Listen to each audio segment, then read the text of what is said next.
Boa tarde, meus queridos.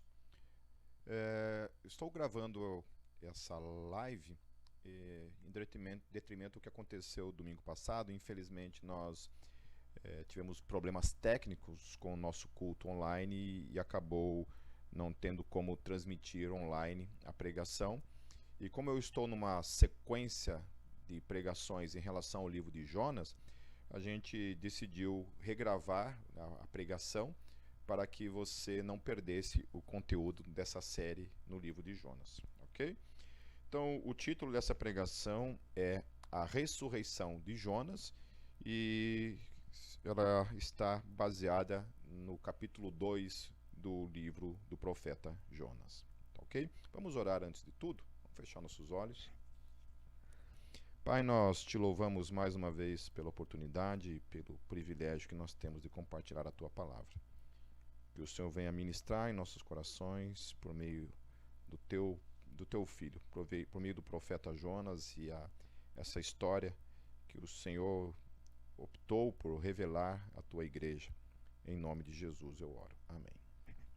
Então, queridos, indo passo a passo, versículo a versículo, diz assim o versículo 1: E orou Jonas a Yahvé, seu Elohim, das entranhas da criatura marinha. Então, todas as vezes que aparecer na sua Bíblia aí a palavra Senhor, eu vou estar trocando por Yahvé, e todas as vezes que aparecer Deus, eu vou trocar pela palavra Elohim, que seria as duas palavras no hebraico, ok? Então, assim, olhando para o contexto, né, dando uma revisada no que foi falado na pregação passada, em relação ao capítulo 1, nós vemos a história de Jonas, onde Deus dá um chamado para Jonas, para que Jonas vá para a cidade de Nínive e pregue na cidade de Nínive.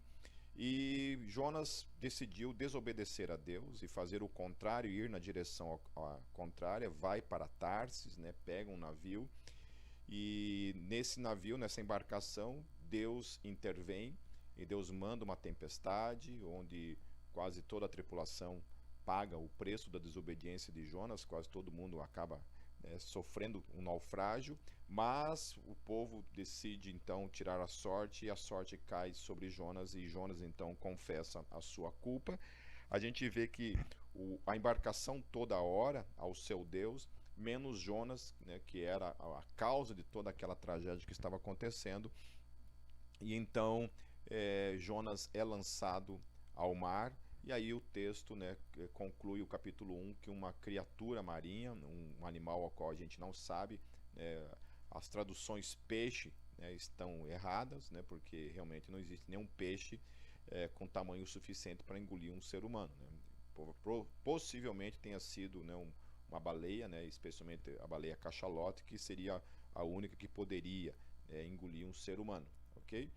Sem entrar no detalhe necessariamente da questão da possibilidade de um ser humano sobreviver ou não, a gente tem a Bíblia revelando esse episódio. E depois nós vemos o próprio Senhor Jesus, como a gente verá novamente essa questão, que o próprio Senhor Jesus ele testifica essa história e usa essa história como uma forma também, uma sombra daquilo que aconteceria nesse período em que ele estaria, né, morto, em que ele morreria na cruz até a ressurreição, ok? Então o que a gente vê é que precisou Jonas passar por tudo o que passou. Jonas ele não ora para desobedecer a Deus, obviamente, né? Ele não ora quando está sofrendo ali quase um naufrágio, do contrário, ele vai para o fundo da embarcação, vai dormir, então ele não busca a Deus, e ele então é lançado ao mar. Então somente quando ele está dentro do estômago, né, da barriga desse animal, é que ele finalmente então ora. E é isso que o texto fala, né, que finalmente ele ora. Então, depois dele ter conspirado contra si mesmo, depois de tentar viver a contradição, da impossibilidade de fugir, do Deus vivo, o Deus criador, o Deus que é onipresente, o Deus que é onisciente, o Deus que está em todos os lugares.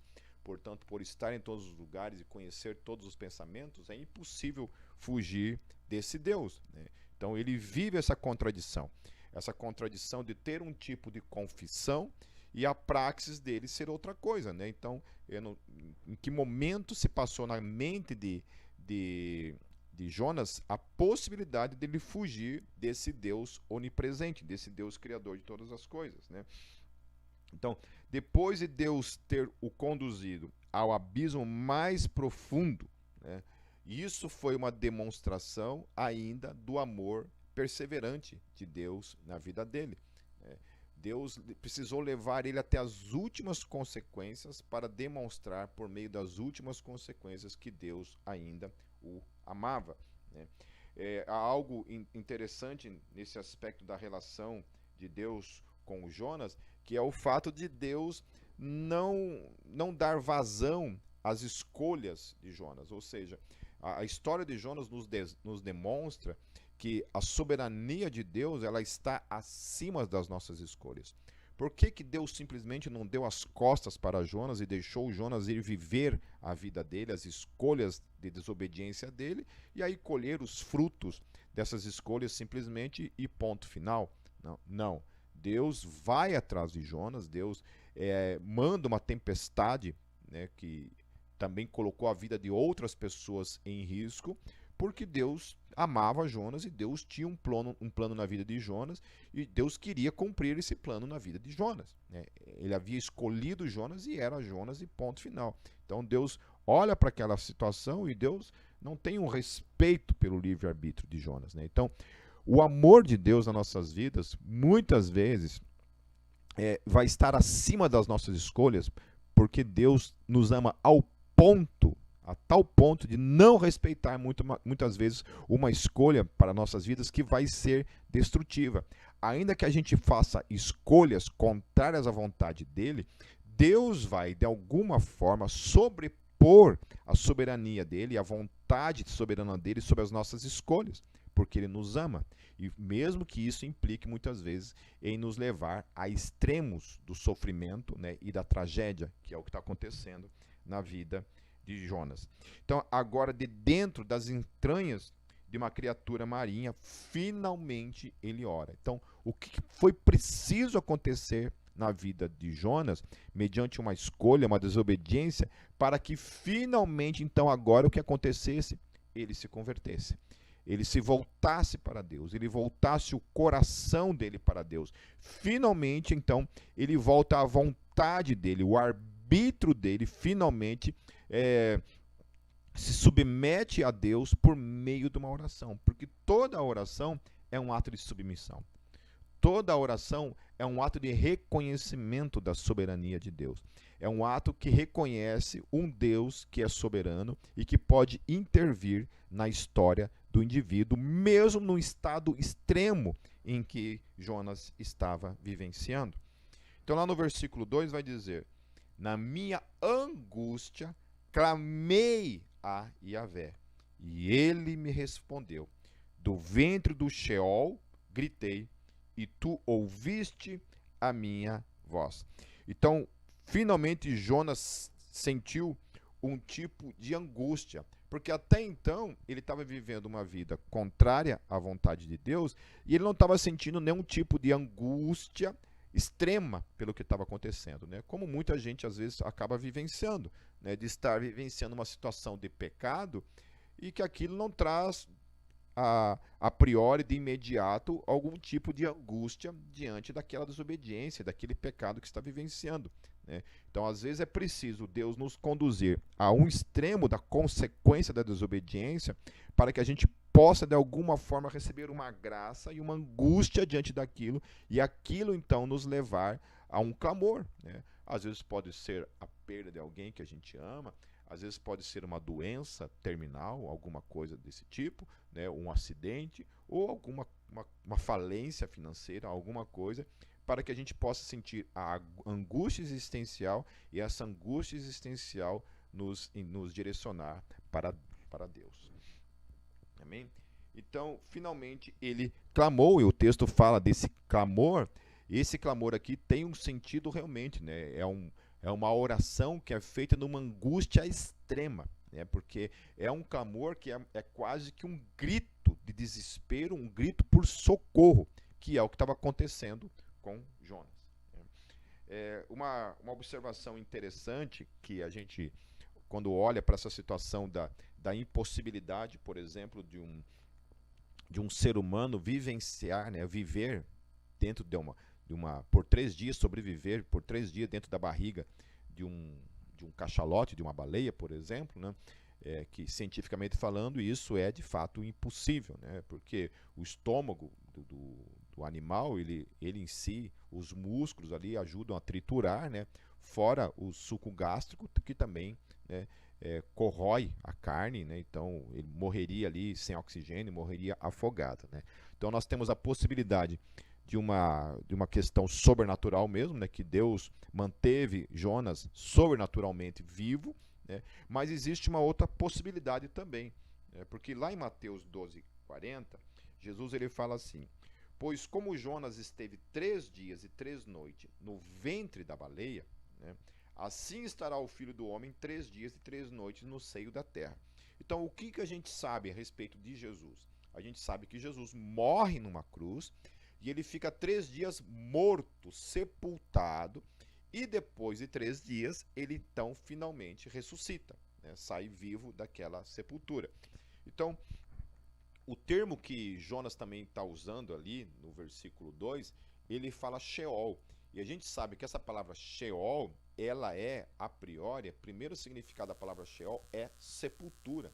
Então, ele estava sepultado. Então, existe também a possibilidade de que Jonas tenha de fato morrido quando ele foi engolido. Então, ele talvez tenha sido engolido vivo, né? Foi engolido vivo, e ele tenha sobrevivido algumas horas, né? E durante essa oração foi o momento em que ele estava vivo dentro da barriga do peixe, provavelmente nas primeiras horas, e depois existe então a possibilidade de que Jonas de fato tenha morrido, né? Por isso que a mensagem dessa pregação é a ressurreição de Jonas. Então, também pode ter um aspecto no sentido de que ele de fato tenha morrido, mas não no sentido físico, mas morreu, né? Viu a morte, foi até, né, esse sentimento de morte que o Sheol, no caso, traria. Então não seria uma sepultura literal, mas o estômago desse animal. Mas também existe de fato a possibilidade de que Jonas tenha de fato morrido. Ele tenha orado e ele tenha morrido, então isso seria aceitável, cientificamente falando, que esse cara morreu. Assim como Lázaro morreu, estava morto, né, já fedia, né, segundo o relato, e ele sai vivo de lá, então houve de fato uma manifestação do poder sobrenatural de Deus. Existe também a possibilidade de que Jonas tenha de fato morrido por causa do que Jesus falou, né, porque Jesus esteve morto. Jesus falou que assim como Jonas ficou, né, 3 dias dentro do ventre, lá na barriga, né, no ventre não, mas na barriga desse animal, também Jesus esteve morto e ficou dentro de uma tumba, né? E quando Jonas fala do Sheol, ele estava falando de sepultura, né? Então o Sheol também significa uma habitação dos mortos, então existe essa possibilidade, tá? Então eu não estou afirmando que Jonas ficou morto, mas estou dizendo que existe a possibilidade disso, porque a Bíblia nos daria margem para isso. Ah, Pipe, mas como que ele orou morto? Não, essa oração foi enquanto ele estava vivo, ok? E depois Deus o ressuscita, ok? Vamos continuar aqui. Lá no versículo 3 diz assim: porque tu me lançaste no profundo, no coração dos mares, e a corrente das águas me cercou. Todas as tuas ondas e as tuas vagas têm passado por cima de mim. Então, pense comigo. Jonas, ele não quis cumprir a missão que Deus tinha delegado a ele. E agora ele estava vivenciando as consequências do que ele havia tomado como escolha para a sua vida, né? Lá no versículo 4, queridos, vai dizer assim: eu disse, lançado estou de diante dos teus olhos, todavia tornarei a ver o teu santo templo. O que eu acho interessante nesse detalhe do texto é que, ainda que Jonas tenha tomado todas as suas escolhas e não tenha orado, e agora, finalmente, no momento em que ele está praticamente dando o seu último suspiro de vida, prestes a morrer, Você imagina uma situação em que você está dentro da barriga de uma baleia, e você está ali vivenciando e você ora. E o que eu acho interessante no versículo 4 é o poder da oração. Porque Jonas aqui ora a Deus. E olha o que a oração gera no coração de Jonas. Jonas, mesmo diante da morte, ele de alguma forma, a oração dele gera nele uma esperança. Qual é a esperança? A esperança de que ele tornaria a ver o templo do Senhor. Ele tem essa esperança. Então imagine, ele está dentro de um ventre, né, do estômago de um animal, prestes a morrer, e a sua oração gera nele fé, gera esperança, gera o desejo e a certeza de que ele verá o templo de Deus. Então, esse é o poder da oração. A oração, ela tem esse poder, o poder de acionar a nossa fé no sobrenatural e o poder de gerar em cada um de nós a esperança. Então, uma pessoa que está num estado terminal de oração, e ela ora, a oração tem o poder de trazer essa esperança de que Deus pode operar um milagre e curá-la, e dar vida. Uma pessoa que tem o seu casamento, sofre um divórcio, a oração pode gerar a esperança da restauração de um casamento.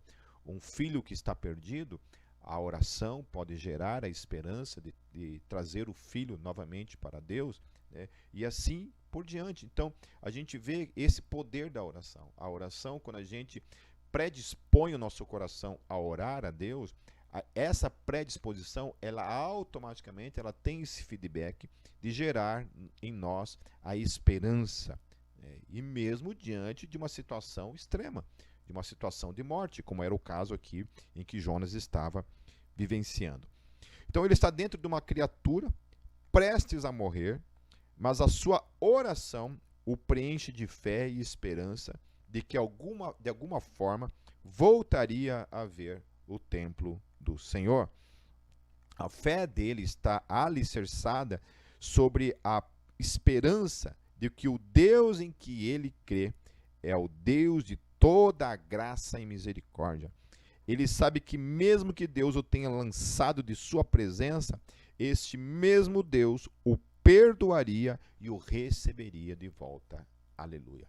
Então, essa é a esperança que nós temos. Não importa a situação em que nós estejamos vivendo, o pecado em que a gente esteja vivendo, as consequências do que a gente está colhendo do nosso pecado, seja ele mesmo uma situação extrema como um pecado que pode gerar a morte, mesmo as portas da morte, a oração, ela tem o poder de restaurar todas as coisas. Se não restaurar nessa vida, o perdão e a graça de Deus pode, no último suspiro, conduzir esse ser humano para a presença de Deus e no último dia ressuscitá-lo em nome de Jesus e aleluia. O versículo 5 diz assim: as águas me cercaram até a alma, o abismo me rodeou e as algas se enrolaram na minha cabeça. Então a gente vê também nessa questão que ainda que Jonas tenha orado, ainda que o coração de Jonas, a alma de Jonas tenha se enchido de esperança de que Deus poderia agora restaurar e levá-lo novamente a ver o templo, a gente vê que a situação dele parece que vai piorando. Então não é porque a gente ora, não é porque a gente tem esperança que necessariamente o alívio da parte de Deus seja imediato. Talvez venha, talvez demore e talvez nunca venha. Não nessa vida. Talvez o alívio venha somente no mundo por vir. Então, isso nos ensina muito nesse texto, em que ele está orando, ele está cheio de esperança, mas parece que a situação dele parece somente complicar, onde ele fica ali se enrolando nas algas, que o animal tinha comido. Então, ele está ali vivenciando ainda as consequências dele, mas ele persevera em oração. No verso 6 diz assim: eu desci até os fundamentos dos montes, a terra me encerrou para sempre com os seus ferrolhos. Mas tu fizeste subir a minha vida da perdição, ó Yahvé, meu Elohim. Então aqui, mais nesse versículo, parece denotar isso, essa questão de que Jonas talvez tenha de fato morrido, porque a impressão que o versículo 6 deixa é que, de fato, Deus o ressuscitou. Deus trouxe ele à vida da perdição. Ele estava perdido. Ele tinha morrido e agora Deus o estava ressuscitando. Ou então, se for para olhar simplesmente para a situação extrema que ele estava vivendo, era justamente isso, né? Ele estava morto, ele estava morrendo e Deus tira a vida dele da perdição. Então, perdição aqui é nesse aspecto. A perdição de estar desobedecendo a Deus, indo na direção contrária à vida de Deus, a vida que Deus planejou para Jonas, né, ou para as nossas vidas. Então, desobedecer a Deus, fugir da presença de Deus, fugir da vontade de Deus, é viver uma vida de perdido. É caminhar na direção da perdição. Então, Deus, esse Deus que nos ama, que tem misericórdia de nós e que age soberanamente sobre a vida daqueles que Ele ama, mesmo que permita ou que traga muitas vezes a tragédia para nos quebrantar, para nos trazer de volta, é esse Deus que restaura todas as coisas. Ele é esse Deus que traz a vida àqueles que estavam perdidos, que ressuscita aqueles que estavam mortos. Mesmo conscientes da nossa fé, mesmo sendo pessoa já crente, a gente pode vivenciar situações extremas de perdição na nossa vida. No versículo 7, quando desfalecia em mim a minha alma, lembrei-me de Yahvé, e entrou a ti a minha oração no teu santo templo. Então, infelizmente, às vezes, nós só lembramos de Deus quando a gente está vivenciando as nossas tragédias. No versículo 8, os que observam as falsas vaidades deixam a sua misericórdia. Então, em outras palavras, quando nós fugimos da vontade de Deus, nós damos as costas para a sua misericórdia. Então, a gente tem um Deus que nos ama, um Deus de graça e misericórdia, que estende sempre a sua misericórdia. A Bíblia fala que as suas misericórdias se renovam a cada manhã. Quando nós damos as costas para a vontade de Deus, para as nossas vidas, e nós vamos na direção contrária da perdição, é justamente isso. Nós estamos dando as costas para a misericórdia de Deus e abraçando a condenação, abraçando a perdição. Amém? Então nós não podemos fazer isso. Então, dar as costas à vontade de Deus é dar as costas para a sua misericórdia. No versículo 9, mas eu te oferecerei sacrifício com a voz do agradecimento. O que votei, pagarei. De Yahvé vem a salvação. Olha que coisa linda. Ele está ali orando dentro do ventre daquele animal e ele crê que Deus vai intervir e que ele oferecerá sacrifícios a Deus. Ele faz um voto com Deus. Ele faz uma aliança com Deus de que ele voltará a obedecer a Deus e a servi-lo. Falou, pois, Yahvé à criatura marinha, e esta vomitou a Jonas na terra seca. E aí vem finalmente o livramento para a vida de Jonas, para que Jonas volte a fazer a vontade de Deus para a sua vida. Então, o que a gente aprende, afinal, com esse capítulo? 8 coisas, queridos, que eu queria falar. Primeira coisa, que às vezes Deus precisará nos levar até as últimas consequências para nos trazer de volta para a sua vontade, para o centro da sua vontade, para o centro do seu amor, para cumprir em nossas vidas o seu plano, em nome de Jesus. A segunda coisa que a gente aprende é que nem a morte pode impedi-lo de cumprir a sua vontade em nós. Amém? Então, quando Deus tem um plano para a minha vida e para a tua vida, olha, nem a morte pode nos impedir, pode impedi-lo de cumprir a vontade dele na minha e na tua vida.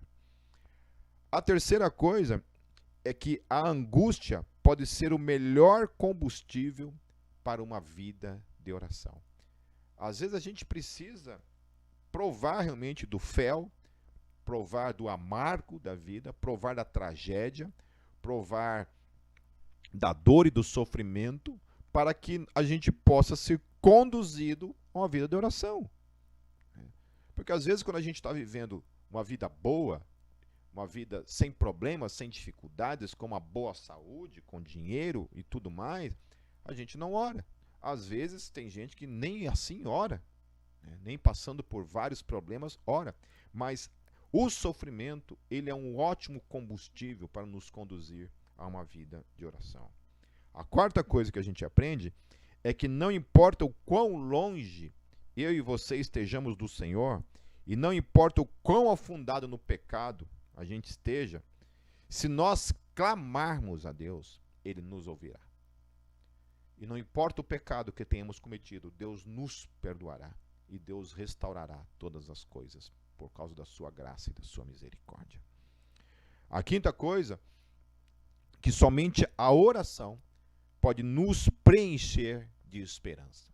Querido, se você se encontra numa situação sem esperança alguma, ore. Mesmo que você não tenha vontade nenhuma de orar, ore. Porque a oração tem esse poder. O poder de nos trazer esperança, de restauração.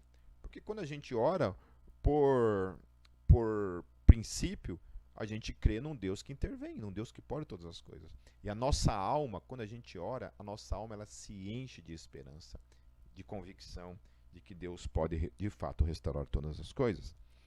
A sexta coisa, que o fato de Deus ouvir nossa oração não implica que o livramento será imediato. Às vezes será necessário que morramos primeiro para que haja ressurreição total do nosso ser. Amém? Então, às vezes, a gente vai precisar realmente, queridos, sabe, perder tudo. Perder tudo, inclusive a nossa saúde, para que Deus possa restaurar a nossa alma, o nosso espírito, de modo total e completo. A sétima coisa, que todo plano vaidoso, fora da vontade do Senhor, e que nos afasta dele e da sua vontade, é dar as costas para a sua misericórdia. Então, é uma escolha estúpida, burra, que a gente toma na nossa vida. Por isso, permaneçamos na sua misericórdia. E permanecer na sua misericórdia é permanecer fazendo a vontade dele. Lutando contra todas as nossas vaidades, os nossos desejos, as nossas inclinações pecaminosas para fazer a vontade dele na nossa vida. E a oitava e última coisa, que não importa o tempo que demore, o Senhor o salvará. O Senhor ouvirá a tua e a minha oração. Mesmo que não seja nesse mundo que ele nos socorrerá, mas no mundo por vir, mesmo depois que o fio de prata ser cortado, o Senhor nos salvará na sua totalidade, corpo, alma e espírito, em nome de Jesus. Amém. Amém, meus queridos. Eu quero orar para encerrar. Vamos fechar nossos olhos. Senhor Jesus, obrigado por ser esse Deus que ouve a nossa oração. Por ser esse Deus cuja graça e misericórdia se renovam a cada manhã. Por ser esse Deus que nos prometeu que a obra que iniciou, o Senhor irá completá-la. Por ser esse Deus que, ainda que nos afastemos muitas vezes da sua vontade, Tu és aquele Deus que sempre estará presente, que nunca nos abandonará. Ainda que sejamos estúpidos, tolos, e muitas vezes, Senhor, nos permitimos fazer coisas que não deveríamos fazer. Ainda que muitas vezes a gente dê as costas para a Tua graça e para a Tua misericórdia. Obrigado porque o Senhor nos ama de modo tão maravilhoso, tão radical, tão extremo, ao ponto de muitas vezes permitir as últimas consequências em nossas vidas, para que a gente se quebrante, para que a gente se volte a Ti por meio da oração. Obrigado, Senhor, por ser esse Deus que intervém, esse Deus que é soberano, esse Deus que muitas vezes, por nos amar, é necessário, muitas vezes, colocar a Tua vontade soberana sobre a nossa vontade, porque essa, muitas vezes, nos conduz à destruição, e o Teu amor não nos permite a isso. Muito obrigado, Jesus, por nos ouvir. Em Teu nome que eu oro. Amém.